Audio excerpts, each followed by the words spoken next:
What's up, everybody? It's Clark here for the BOS Sports Blogcast, coming to you after a very exciting Memorial Day weekend in sports, including the Carolina Hurricanes' overtime victory over Montreal. They now lead in the series 2-1. As well, we just saw the New York Knicks sweep their second straight playoff series as they swept the Cleveland Cavaliers. They swept the 76ers, the only team to have won in the playoffs so far in 2026 versus the New York Knicks. Is our Atlanta Hawks team. Silver lining to our bittersweet ending to the year. And over here to the Braves, we're spending most of our time our episode today, our BOS Sports Blogcast episode 88. Braves are now at 36-18. In April, they were a little bit hotter than we're seeing them now.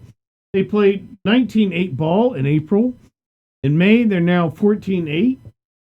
A little bit of drop off, about 10% drop off there in winning percentage. Of course, May they're 3-2 for overall record of 36-18. And looking at that, some of our key players have gone a little bit cold. We'll dive into that right now. So Ozzy Albies, fan favorite. He's had a resurgence so far this season. Great to see one of my favorite players all time, especially for the Braves. So far, he's had 274, 428 slash line here. With 8 home runs, he's really done well so far this season, but unfortunately, in his last 50 at-bats, 160 average. So a little bit of concern for him. He's cooling off a little bit. Austin Riley, a lot of fans are quite down right now on Austin Riley, especially his huge contract. A lot of media chatter about him so far, but actually, his last 50 at-bats, he's heated up a little bit. He's at 260 average in his last 50 at-bats compared to his 223 for the season. Of course, he has 3 of those 8 home runs so far in those 50 last at-bats. So hopefully that trend continues. Matt Olson next. Austin Riley continues to heat up. Matt Olson, he has cooled down as well. Still has a 263 average so far. 14 home runs as well. Monstrous home run total. But his last 50 at-bats, 160. Michael Harris as well has cooled off a little bit. A 220 in his last 50 at-bats compared to 287. So need some of our key guys to get going again, especially with Drake Baldwin now. Drake Baldwin out with oblique injury. Obliques can be pretty tough. We could potentially see him out until around the All-Star deadline. To be conservative about bringing him back, we've seen the Braves be cautious, bring back some players, young players from injury. Of course, Hurston Waldrop, he just hit the 60-day IL recently. A little bit of shocker. He's thrown off the mound, so I was hoping Hurston Waldrop would come back sooner, but Braves put him on a 60-day IL and cemented that. Or Hurston Waldrop potentially coming back late in the season. So, as well, the pitching for the Braves has been solid to stellar. Reynaldo Lopez, he has been moved to the bullpen for the Atlanta Braves. And since then, he's been doing pretty good. And overall in the season, he has a 3.62 ERA and 32 innings pitched. His FIP is a little bit gaudy at a FIP 5.37, as well as his WHIP. Walks, hits per inning, a 1.39. But he does have a nice 29 strikeouts as well on the year. 6 home runs. That's quite a bit of concern. But overall, his 3.62 ERA. Hopefully, Reynaldo Lopez can continue to be solid for the Braves going forward. Grant Holmes, we just saw it start the other day. 3.78 ERA so far in the year. 52 innings. He's throwing, of course, you remember that. Partially turned UCL is Grant Holmes throwing with that. And he's already up to 52 innings, so that's quite a lot of innings throwing on a partially torn UCL. Quite a bit of concern.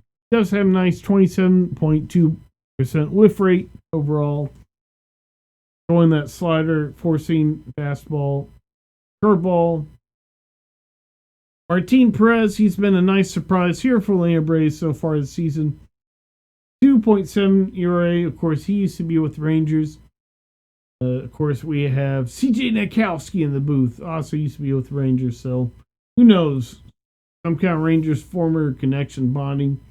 And figuring out this pitching situation is Martin Perez also has a 3.87 FIP and a 1.03 WHIP. So nice peripherals here for Martin Perez. Hope for him to continue his nice hot streak here for the Braves. Chris Sale putting up all-star caliber numbers, 1.89 ERA in 62 innings. Already 62 innings. We're just past about a fourth of the season, and Chris Sale's been used for about a third of the amount of innings you'd ideally want to see him, about 180 range. So a lot of these guys climbing up in innings so far. Grant Holmes, Chris Sale, quite a lot so far. One guy, one stellar performer, and hopefully an all-star favorite who's not climbing up so far in innings so far. Dylan Lee, 24.1 innings so far, but a 1.11 ERA and a 1.06 FIP. Those were both under one just the other day. It's climbed up a little bit, so it's going to regress a little bit. But so far, those numbers are very promising. Spencer Strider, Bryce Elder, Chris Sale. That's going to be our upcoming pitchers here versus the Red Sox. In our upcoming series, we got Red Sox on the road and Cincinnati Reds on the road. A little bit of short road trip. A little bit of concerns for the Braves. I don't know. Green Monster, hopefully they get right. Against that giant pool wall. Austin Riley, all you have to do if Austin Riley would bring that back, but that pool game, Austin Riley used to have a brilliant pool game. He used to pull the hell out of the ball. And that plays at Truist Park. Of course, you got that visitor's bullpen. Goes right in the home run bucket. But goes short. Of course, it gets caught. But Fenway, of course, you got the Green Monster, a little bit shorter area. Let's see what Austin Riley does. After I mentioned, he's been heating up a little bit, so might want to stay with his approach. We'll see. So Bryce Elder, could he get his second All-Star appearance this season? He's certainly trending to it. 1.97 ERA. The FIP after 68 innings pitches is showing a potential regression, 3.3 FIP. Although he does have a 0.99 walks hits per inning. So hopefully Bryce Elder gets that second All-Star. Not sure if this kind of performance will last his whole career, but it'd be a brilliant story if Bryce Elder could throw this kind of ball and really confuse the hell out of the rest of the league. Through the World Series, Braves World Series Championship. Bryce Elder pitching well still, so that's what we have to hope for as Braves fans. So Ranger Suarez, Braves nemesis from the Phillies last several years. He's down the Red Sox. He's slated for Tuesday night's game. 2.4 ERA so far, 48 innings pitched, 48.2 that is, 2.99 FIP, 1.01 FIP. If I remember correctly, he had quite a little bit of struggles early on, but he's absolutely corrected himself and looks like the absolute menace he was on the Phillies. So Braves have to be concerned about that. Of course, he has that sinker cutter combination. Throwing the sinker more than cutter keeps him healthy a little bit more compared to, say, Corbin Burns. Guys, I have to use the cutter a little bit more. So far this season, he's used them evenly, 13%, and working in the four-seam fastball as well a little bit more. So Conley early as well, a promising young pitcher. A 3.33 ERA so far, 54 innings pitched, four-seam fastball, changeup, slider, sinker. Peyton Tolley as well. Not sure if he's confirmed for Thursday, but I believe he's in rotation. Four-seam fastball, sinker, cutter as well. He's really carved up the Braves, including his last start. So, a little bit about the Red Sox lineup. Caleb Durbin, trade from the Brewers, been an absolute bust for him. Andrew Montesterio, .253 slash line, but only 1 home run, 10 RBIs. Carlos Nevaez, .218 average. Don Rafaela, he's bounced back.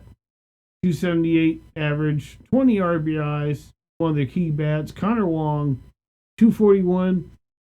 Catcher from Isaiah Connor-Fleffa. He assigned him in the offseason from the Blue Jays. .255 average, 6 RBIs, 0 home runs.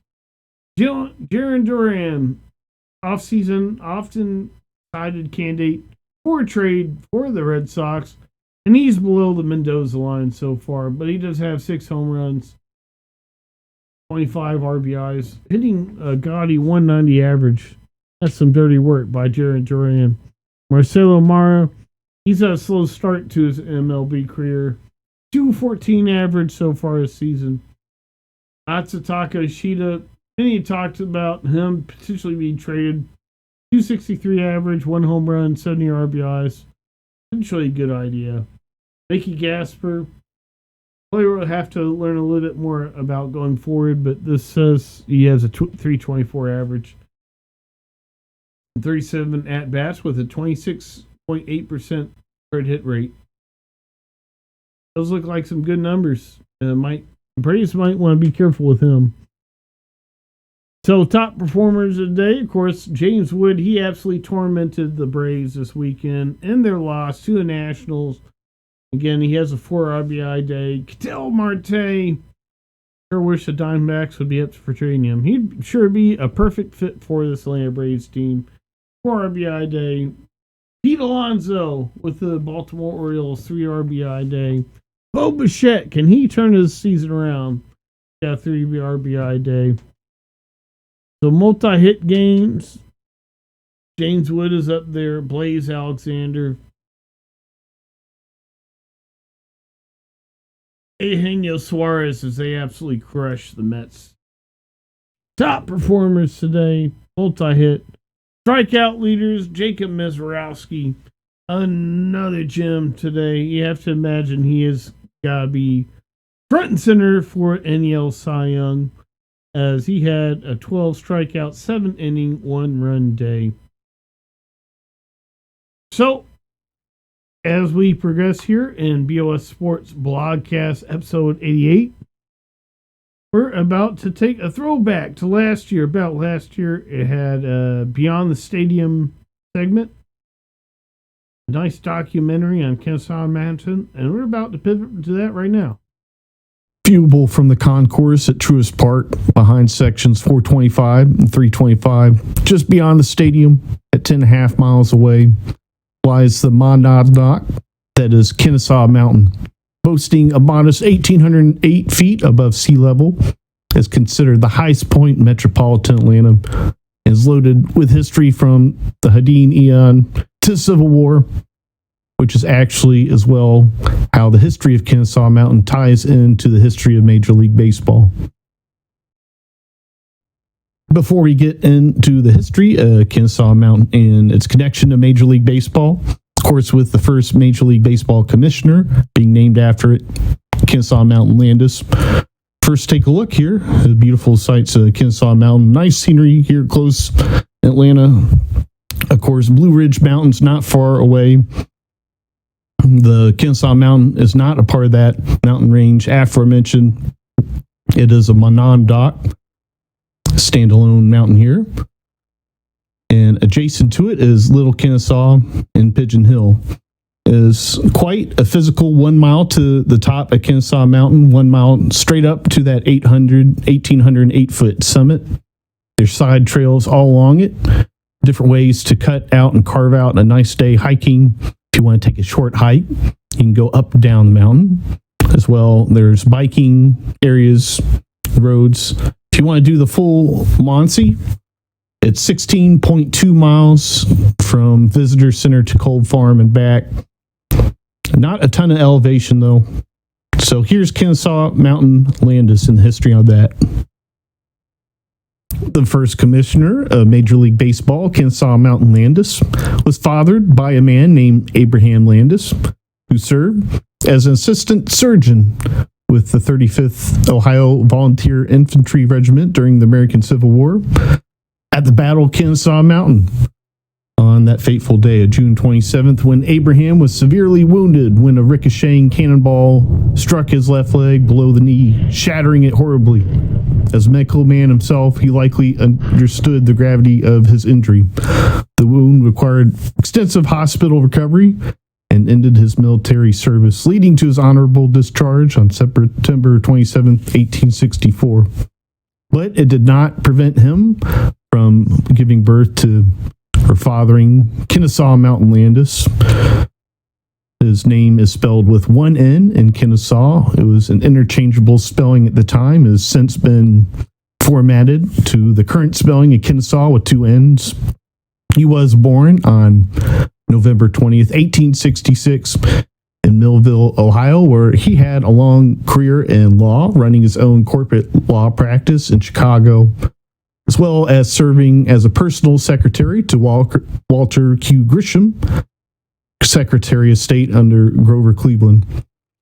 It was these successes that landed Kennesaw Mountain Landis the job of judge of the United States District Court for the Northern District of Illinois. He served in this position from 1905 to 1920 and overlaps with when he became commissioner of Major League Baseball in 1920. His first prominent order of duty and primary reason for being appointed to the commissioner of baseball had to do with the scandal around the 1919 White Sox, who intentionally threw the 1919 World Series in exchange for money from gamblers, involved at least 8 players accused, including the legend Shoeless Joe Jackson. Gambling at the time, Major League Baseball was a widespread problem, and the 1919 World Series was a breaking point for the league and Major League Baseball. Kennesaw Mountain was voted to be appointed by the 8 Major League Baseball owners at the time to be a commissioner, a small committee in November 2020, with the owners stating they wanted an iron fist ruling over the game, and with Landis, they got that, as Landis shortly stated he would as well.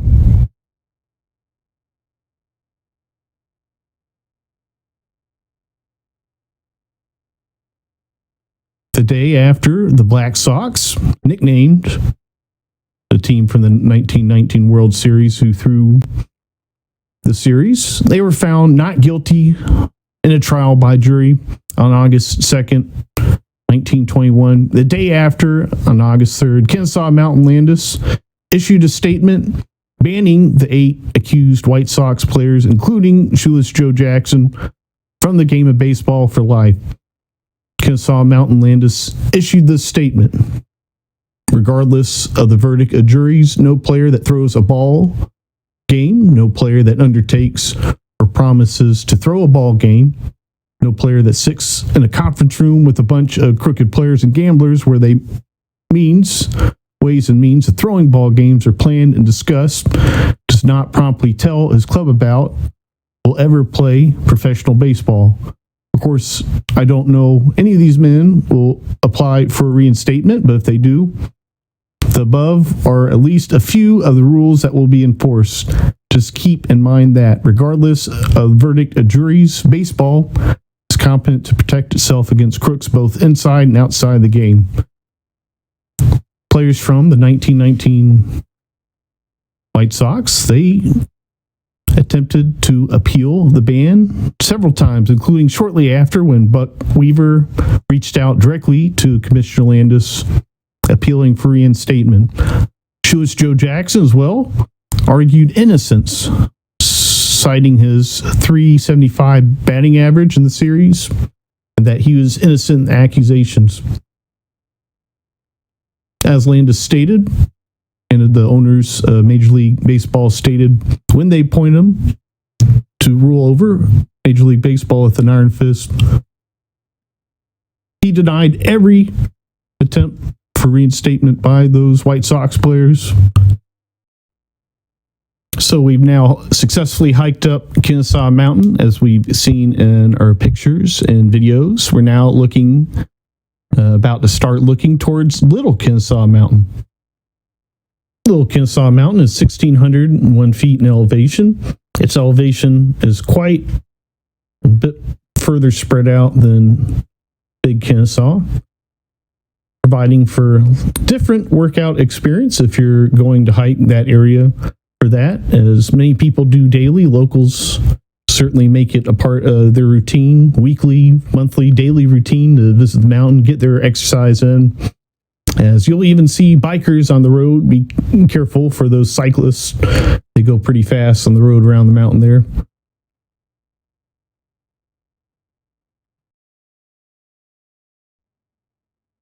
The summit is a highly popular area, Big Kennesaw Mountain. It does have a parking area. You can drive up it when the road is accessible during operational hours. Even during weekdays, you'd see quite a crowd there. A nice sunny day, such as this was in May.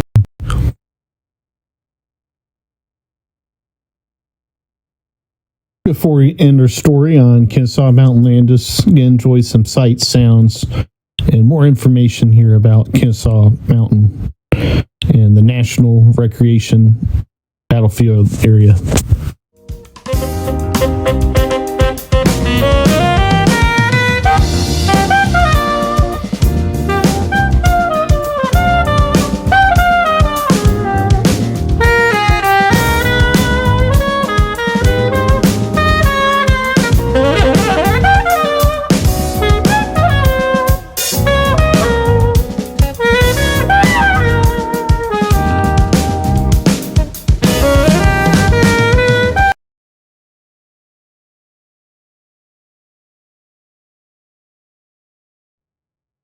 And here we go. Now we're leaving Big Kennesaw Mountain. About to climb down from Big Kennesaw and make the hike up to Little Kennesaw Mountain.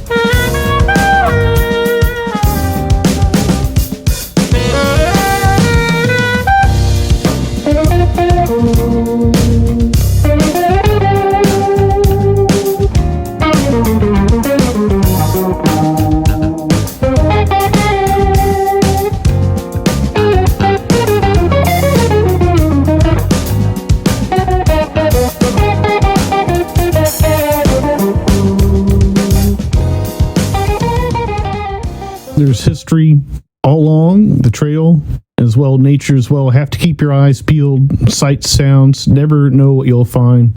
And of course, there's certainly very gruesome reminders of the battles that occurred there. It was very fierce fighting for the summit of Big Kennesaw Mountain, although most of the fighting, some of the heaviest fighting occurred in Pigeon Hill, Chenham Hill regions, and some of the more fieldy areas. You'll see a lot of the trenches there, and even some stains on rocks in certain areas.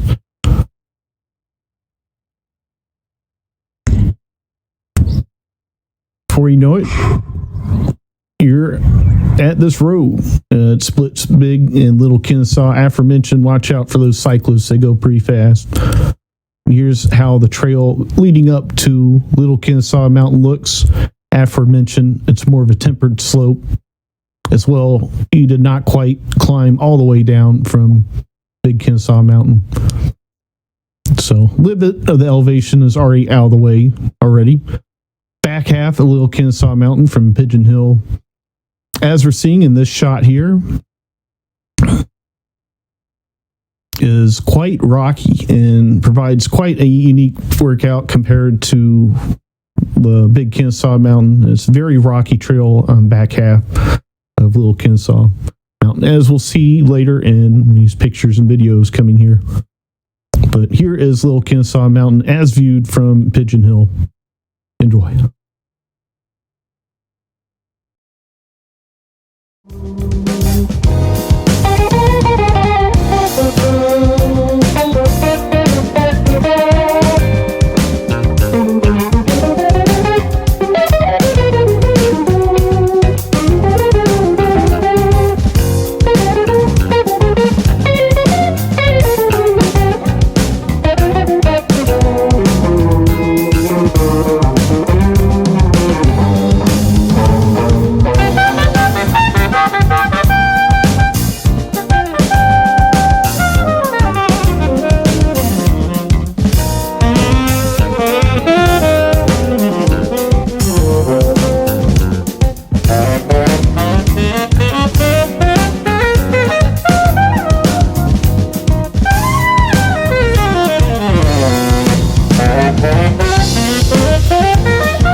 our story on Kennesaw Mountain Landis, you have to talk a little bit about the battle in which his father, Abraham Landis, was injured in.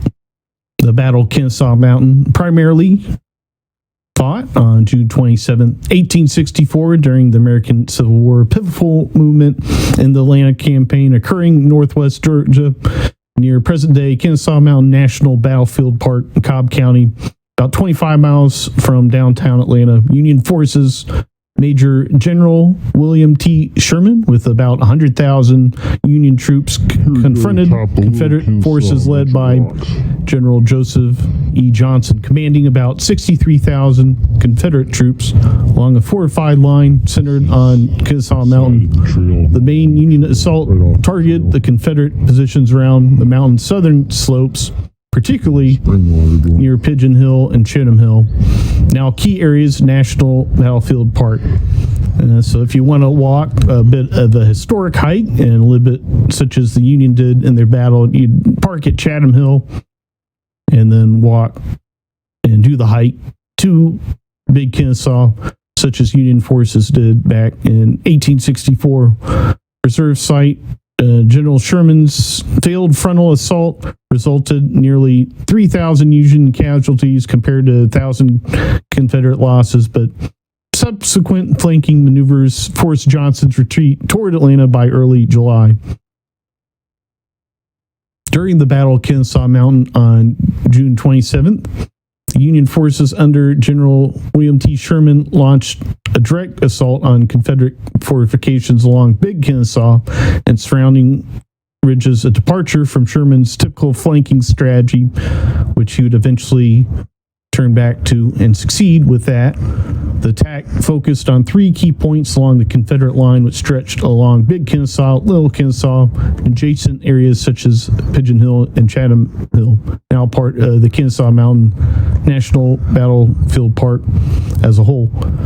The main assault on Big Kennesaw came from Sherman deploying two columns from frontal attack. The primary assault targeted the southern slopes of Big Kennesaw Mountain, where Confederate General Joseph E. Johnson had positioned well-entrenched troops, including artillery, commanders like Lieutenant William Hardy, as you'll see under signs there along the park, and Union divisions of the Army from the Cumberland, led by General George H. Thomas, advanced uphill against steep terrain and heavy Confederate defenses, such as the cannon which Kennesaw Mountain Landis's father, Abraham Landis, was injured with.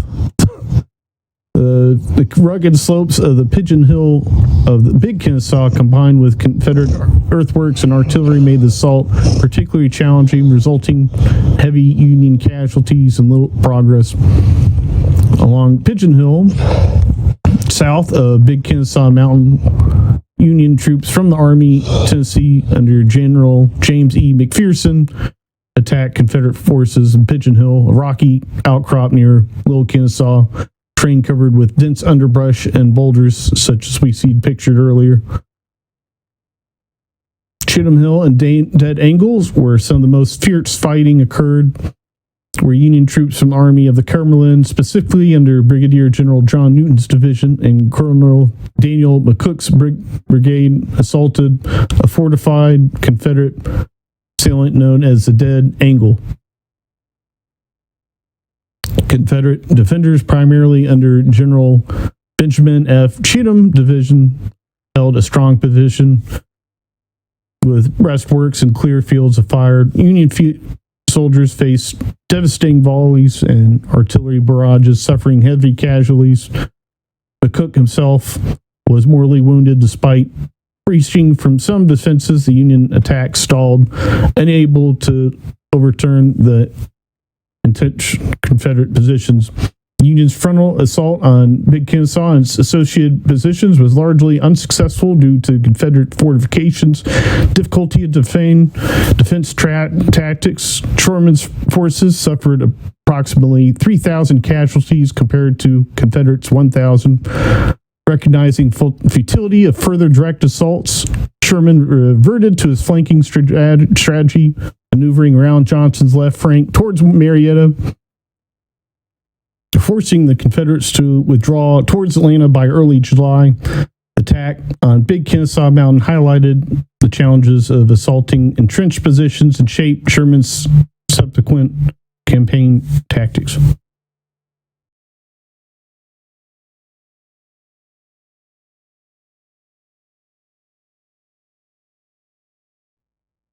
After getting through the rocky western back half of the Little Kennesaw Mountain Trail, you then face a slight upward incline, getting up to Pigeon Hill, which is 1,240 feet itself. The Atlanta Piedmont sits around 600 to 700 feet, so these elevations are taken with a little bit of grain of salt here. But Pigeon Hill is one of the nicer areas aesthetically. There are a lot of nice rocks. Of course, this is where some of the most fierce fighting of the entire campaign occurred, and there's gruesome reminders along everywhere of some of the fighting that occurred in this area. But it is one of the most beautiful areas of the park. You see downtown Atlanta on a clear day and fall day. The leaves start to fall. This is earlier in the spring when there's not quite so many leaves. You can see the other mountain ridges from the top of Pigeon Hill very easily. It reminds me a little bit Boundary Waters in Minnesota. A lot of exposed rocks, rocky areas.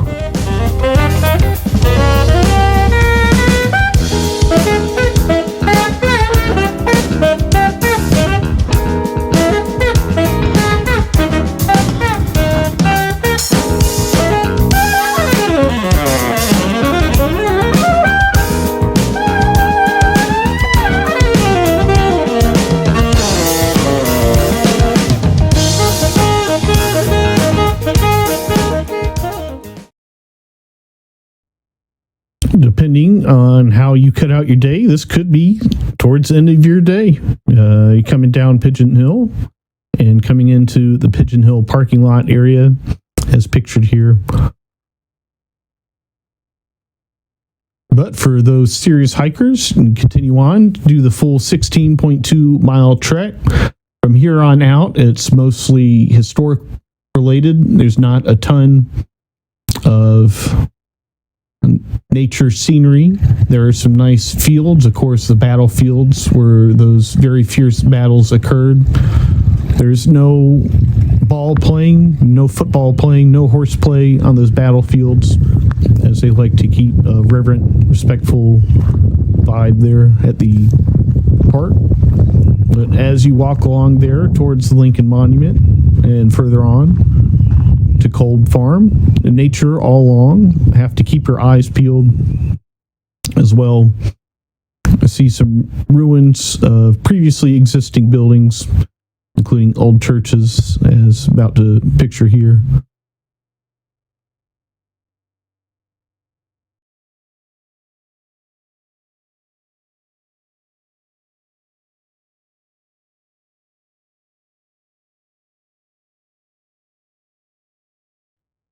Keep your eyes peeled for nature aforementioned. There's some kind of beehive looking thing up in a tree. Maybe just some giant knot on a tree. Either way, pretty interesting. Maybe it's hit by a cannonball. Probably not. As well, you can see trenches. There's signs all along the trail to give you information, historical information. Of course, with smartphones now, you can look it up, see it instantly. Aforementioned, keep your eyes peeled for nature, as we see here. You see many wild deer along the way. Never get close enough to picture very easily unless you have great zoom. But here's a nice video of a deer here.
been to the park many times, and here I captured a moment. Not sure if I've seen before. Here is a wild tractor cutting the grass. I guess they gotta cut the grass sometime. Not sure if I've ever seen them do it. But there it is. They do it with a tractor. It drives between the trails. If you hear it, if you see it, watch out.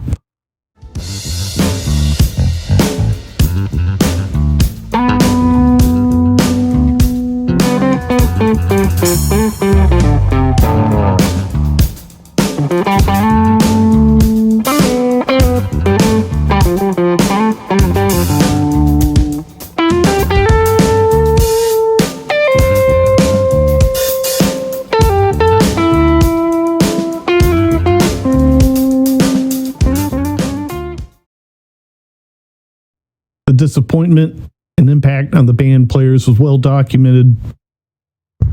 Some very emotionally compelling cases for some players, including Shoeless Joe Jackson. Although it was as well documented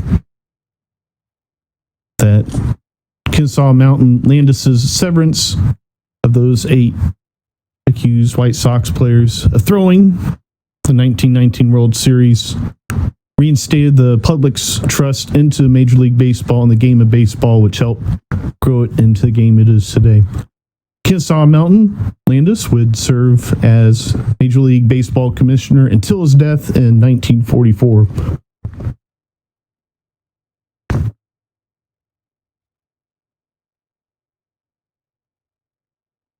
81 years after the passing of Kennesaw Mountain Landis, current commissioner of Major League Baseball, Rob Manfred, has, as a part of a broader action, removed deceased players from the permanently ineligible list, which effectively reinstates the 1919 White Sox and Shoeless Joe Jackson. Shoeless Joe Jackson is now eligible to be inducted to Major League Baseball's Hall of Fame.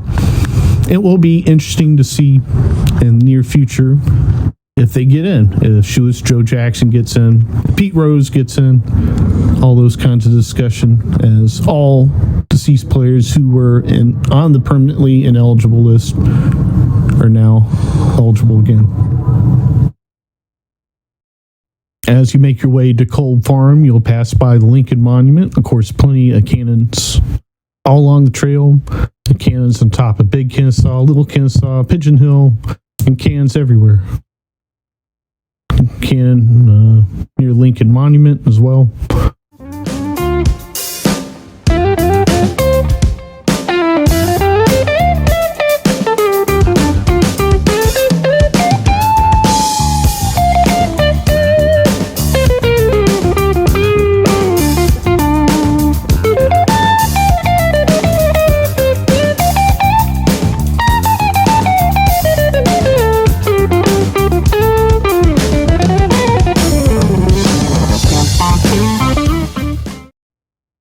So here ends our day at the Kennesaw Mountain National Battlefield Recreation Area. A nice area to visit. Very scenic areas. Of course, fields like this, sobering reminder of gruesome battles that occurred there, of course, during the Civil War. Very cool to tie in the history of Major League Baseball and man named after it, Kennesaw Mountain Landis, named after his mother, Mary, fathered by Abraham Landis, who battled for Ohio as a surgeon and had his leg broken in the battle. This area is just a short drive from Truist Park, and of course is just beyond the stadium.